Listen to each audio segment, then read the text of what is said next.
Suatu saat dalam perjalanan waktu manusia, ada pengetahuan yang tidak pernah benar-benar hilang, hanya berhenti didengar. Ia tetap hidup dalam lapisan terdalam kesadaran, bekerja tanpa perhatian, seperti mekanisme kosmik yang terus bergerak, bahkan ketika manusia melupakannya. Dan ketika pikiran manusia mulai cukup tenang untuk kembali mendengar, hukum itu berbicara lagi. Sejak awal peradaban, manusia selalu dihantui pertanyaan yang sama. Mengapa kehidupan sebagian orang terasa mengalir, sementara yang lain terus berjuang melawan keadaan yang tampaknya tidak berubah?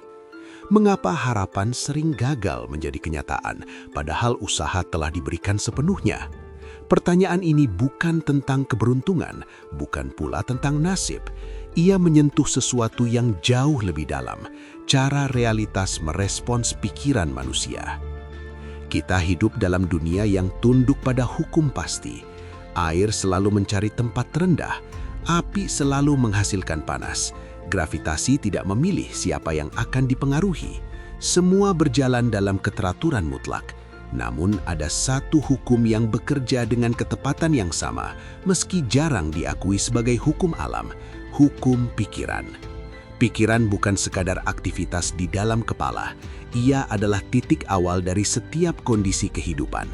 Segala sesuatu yang kemudian terlihat sebagai pengalaman nyata, sesungguhnya merupakan hasil akhir dari proses mental yang terjadi jauh sebelumnya. Kebahagiaan, kesehatan, keberhasilan, bahkan lingkungan hidup seseorang bukanlah kejadian acak.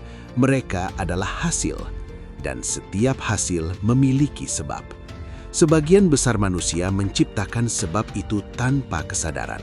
Pikiran dipenuhi kekhawatiran, keraguan, atau ketakutan yang diulang setiap hari tanpa disadari bahwa pengulangan tersebut sedang membangun pola kehidupan. Dunia luar kemudian menyesuaikan diri, bukan karena dunia memiliki niat, tetapi karena hukum respons bekerja tanpa henti. Inilah kesalahpahaman terbesar manusia. Kita mencoba memperbaiki keadaan luar terlebih dahulu, padahal keadaan luar hanyalah pantulan dari kondisi dalam. Seperti bayangan yang mengikuti tubuh, realitas mengikuti arah kesadaran. Tidak mungkin menuai ketenangan dari pikiran yang terus menanam kecemasan. Tidak mungkin memperoleh kepercayaan diri dari kesadaran yang dipenuhi keraguan. Alam tidak pernah gagal mereproduksi apa yang ditanam. Pikiran yang berakar akan selalu menghasilkan buah sesuai jenisnya. Ketika seseorang mulai memahami hal ini secara sadar, perspektif hidupnya berubah secara mendasar. Ia berhenti melihat kehidupan sebagai rangkaian kebetulan.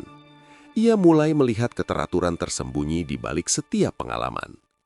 Ia memahami bahwa pikirannya bukan sekadar reaksi terhadap dunia, melainkan instrumen pencipta pengalaman itu sendiri. Pada titik ini, kekuatan baru muncul. Bukan kekuatan untuk mengendalikan orang lain atau memaksa keadaan, melainkan kemampuan untuk menyelaraskan diri dengan hukum yang telah bekerja sejak awal keberadaan. Kekuatan ini tidak berisik. Ia bekerja seperti listrik yang mengalir diam-diam di balik dinding, selalu tersedia, tak terbatas, menunggu koneksi yang benar. Seseorang dapat memahami teori cahaya, memiliki kabel terbaik, saklar paling modern, bahkan sumber energi yang kuat. Namun jika sambungan tidak tepat, tidak ada cahaya yang muncul. Begitulah kehidupan banyak orang. Mereka berharap perubahan tanpa memperbaiki hubungan antara pikiran dan hukum yang menggerakkannya. Hukum ketertarikan bukanlah sihir atau fenomena misterius. Ia hanyalah prinsip keselarasan.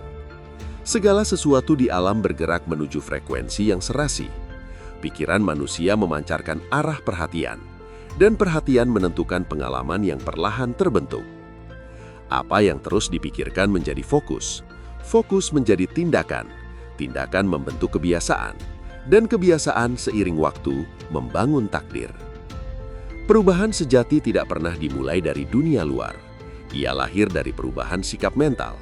Ketika pola pikir berubah, lingkungan mulai menyesuaikan diri secara halus. Kesempatan yang sebelumnya tidak terlihat muncul. Hubungan berubah arah, hambatan yang dulu tampak permanen perlahan kehilangan kekuatannya.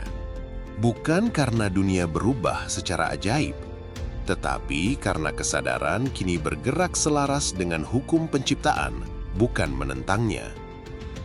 Namun hukum ini memiliki batas alami. Pikiran bukan alat untuk memaksakan kehendak pada orang lain. Setiap individu memiliki kebebasan memilih jalannya sendiri. Upaya mengendalikan manusia lain berasal dari hukum paksaan, dan hukum paksaan selalu menghasilkan konflik. Sebaliknya, hukum alam bekerja melalui daya tarik. Alam tidak pernah memerintah bunga untuk tumbuh. Ia hanya menyediakan kondisi yang memungkinkan pertumbuhan. Dan bunga mekar pada waktunya sendiri. Demikian pula kehidupan manusia. Ketika pikiran berada dalam keselarasan, pengalaman yang sesuai datang tanpa tekanan, tanpa perlawanan, tanpa kebisingan. Semua hukum besar di alam bekerja dalam keheningan. Planet bergerak tanpa suara, benih tumbuh tanpa pengumuman, transformasi kesadaran terjadi tanpa sorotan. Perubahan terbesar selalu berlangsung diam-diam. Saat seseorang memahami bahwa pikirannya membentuk kondisi hidupnya, tanggung jawab baru muncul. Ia tidak lagi melihat dirinya sebagai korban keadaan. Ia menjadi peserta sadar dalam proses penciptaan kehidupannya sendiri. Pada tahap ini, pemahaman yang lebih dalam muncul. Kehidupan bukan sistem kekurangan. Sumber kebaikan tidak pernah habis. Alam semesta merespons arah kesadaran, bukan jumlah persaingan. Permintaan mental menciptakan jalur pengalaman. Semakin jelas seseorang memahami pikirannya, semakin presisi kehidupan meresponsnya. Hambatan berubah menjadi pelajaran, lawan berubah menjadi cermin, kesulitan menjadi alat evolusi. Apa yang dahulu disebut takdir mulai terlihat sebagai pola yang dapat dipahami. Ketakutan terhadap masa depan perlahan memudar. Karena masa depan tidak datang secara tiba-tiba, ia sedang dibentuk saat ini melalui kualitas pikiran yang dipelihara setiap hari. Setiap gagasan adalah benih waktu. Setiap keyakinan adalah instruksi bagi realitas yang sedang terbentuk. Tidak ada unsur supranatural di dalamnya. Ini hanyalah hukum keberadaan. Seperti api yang tetap membakar siapapun yang menyentuhnya tanpa pemahaman, pikiran juga menghasilkan konsekuensi bagi mereka yang menggunakannya tanpa kesadaran. Namun ketika hukum ini dipahami, kehidupan berhenti menjadi perjuangan tanpa arah. Ia berubah menjadi proses penciptaan yang sadar. Dan mungkin inilah pengetahuan yang selama ini tersembunyi di balik perjalanan manusia. Kekuatan terbesar bukan berada di luar diri, tetapi pada kemampuan memahami hubungan antara pikiran dan hukum semesta. Ketika hubungan itu tersambung dengan benar, energi kehidupan mengalir tanpa hambatan. Seseorang tidak lagi bergerak dari harapan menuju keberhasilan, tetapi dari keberhasilan menuju pemahaman yang lebih tinggi. Kini, arsip itu kembali tertutup. Hukumnya tetap bekerja seperti sejak awal waktu. Ia tidak memaksa untuk dipercaya, ia hanya menunggu untuk dipahami oleh mereka yang akhirnya menyadari bahwa realitas selalu mendengarkan cara manusia berpikir.